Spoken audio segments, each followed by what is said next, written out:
So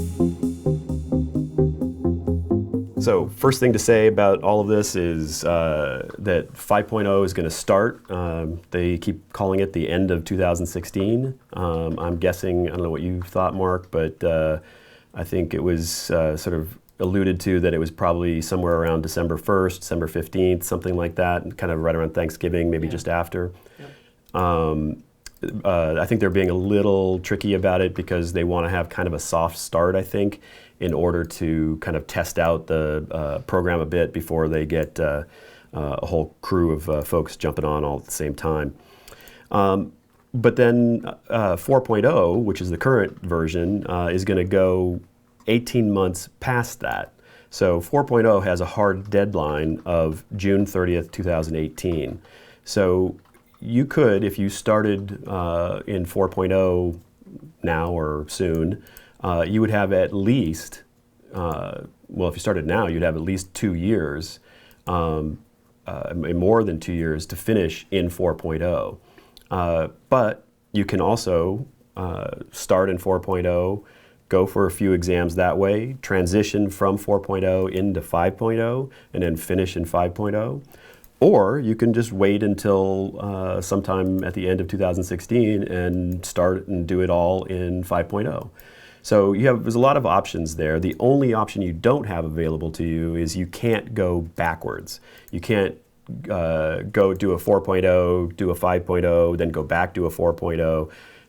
So once you're in 5, you're in 5. You can't go backwards. The transitioning aspect, you have to be very careful about it, but they've also made a bunch of tools. They're not fully up on the website yet, but they will be soon. They've made a whole series of tools that allow you to go into your My NCARB portion of the site and ncarb.com, and as you kind of finish an exam, or if you've already finished an exam, you can go to a little translator to translate that 4.0 exam. What does that mean for me in terms of 5.0? So they give you a sort of graphic tool to help explain the different parts of it. And we'll go through a couple of examples of that. It'll make more sense. But they are trying very, very hard to make the transition more understandable. And I think that really comes from the transition from 3.1 to 4.0, which caused a lot of consternation, and people were upset, and things went very fast, and people were confused. And that was actually a much less of a change than this change. And so they were very cognizant of the fact that people were kind of freaking out at the last time, and they want to give people as many tools as possible.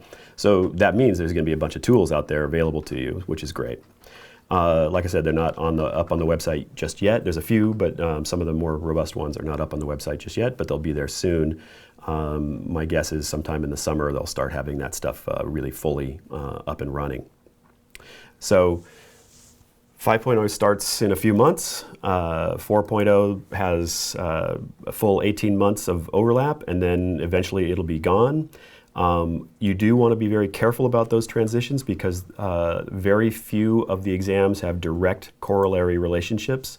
And so it's completely possible that you could take a structures exam, for example, pass it, and then essentially have to take all of that structure stuff again in the new version because it didn't exactly line up in transition.